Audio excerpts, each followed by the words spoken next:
আজকে আমরা যে বিষয় নিয়ে আলোচনা করব সেটি হচ্ছে অ্যালার্জি। অ্যালার্জি একটা কমন সমস্যা, অনেকের মধ্যে এই সমস্যা থাকে।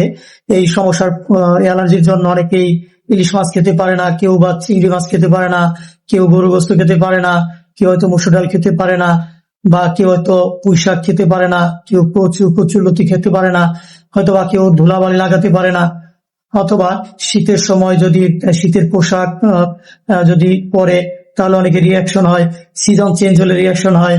আবার অনেকের আছে ঠান্ডা পানি ধরলে বা পানি ধরলে তার অ্যালার্জির সমস্যা হতে পারে। এরকম বিভিন্ন কারণে কিন্তু অ্যালার্জির সমস্যা হয়। অথচ এই অ্যালার্জির জন্য হোমিওপ্যাথিতে আছে সহজ সমাধান। অ্যালোপ্যাথি সাময়িক উপশমের জন্য চিকিৎসা দিলেও হোমিওপ্যাথিতে সাময়িক উপশম এবং রোগ আরোগ্য দুই ধরনের চিকিৎসা আছে।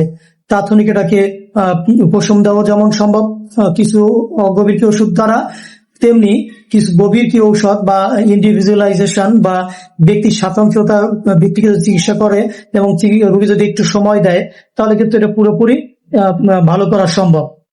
তাহলে আমাদের জানা উচিত যে অ্যালার্জিটা কি। অ্যালার্জিটা হচ্ছে মূলত রোগ প্রতিরোধ বা ক্ষমতারই একটা অংশ, যেটা হচ্ছে গিয়ে যখন কোনো মানে কেউ ধুলা বালি বা কোনো খাবার এরকম কোনো বিষয় যখন আমরা গ্রহণ করি বা আমাদের শরীরে যায়, তখন রোগ প্রতিরোধ ক্ষমতাকে শত্রু মনে করে তাকে অ্যাডজাস্ট করতে পারে না বা তাকে মেনে নিতে পারে না, ফলে রিয়াকশনের সৃষ্টি হয় বা রিয়াকশনের ফলটাকে আমরা বলি মানে অ্যালার্জি। এই অ্যালার্জির জন্য যাদের ঠান্ডা জনিত বা ঠান্ডা অ্যালার্জি আছে বা পানিতে অ্যালার্জি আছে তাদের তো বাচ্চা চুলকানি হয়, অথবা সর্দি কাশি লেগে যায়, অথবা হাসি কাশি হয় এরকম। যাদের খাবার অ্যালার্জি আছে তাদের শরীরে তো চুলকানি হয়, অথবা হয়তো অনেক বড় বড় পরে শরীরের কোনো অংশ আর্টিকেরিয়ান নেয় যে লাল হয়ে যায়, ফুলে যায়, সেখানে হয়তো চুলকাতে পারে। এরকম অনেক ধরনের সমস্যা হয়, কারো শ্বাসকষ্টের মতো সমস্যা হয়ে যেতে পারে।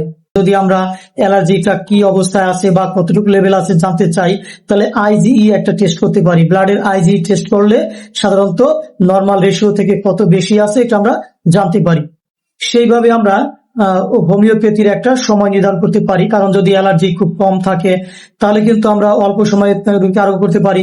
যদি অ্যালার্জির লেভেলটা অনেক বেশি থাকে তাহলে কিন্তু সেখানে অবশ্যই সময় দিতে হবে। হোমিওপ্যাথিক চিকিৎসা যদি গ্রহণ করা যায় এবং লক্ষণ ভিত্তিক, সেখানে রাস্টক্স, এফিসমেল, আর্টিকিউরিন, ক্যালকিরিয়া কার্ড, ব্লেডোনা, আর্সেনিক অ্যালবাম, তারপরে সরিনাম, সালফার, টিউবারকুলিনাম, এরকম অনেক ওষুধ আছে এবং আমরা রেপার্টরি কিন্তু অনেক ওষুধ পাই। তো আমরা যদি রোগী যদি যথেষ্ট সময় দেয় এবং আমরা যদি লক্ষণ ভিত্তিক সহজ চিকিৎসা করতে পারি, তো রোগীকে কিন্তু আরোগ্য করা সম্ভব। ধন্যবাদ।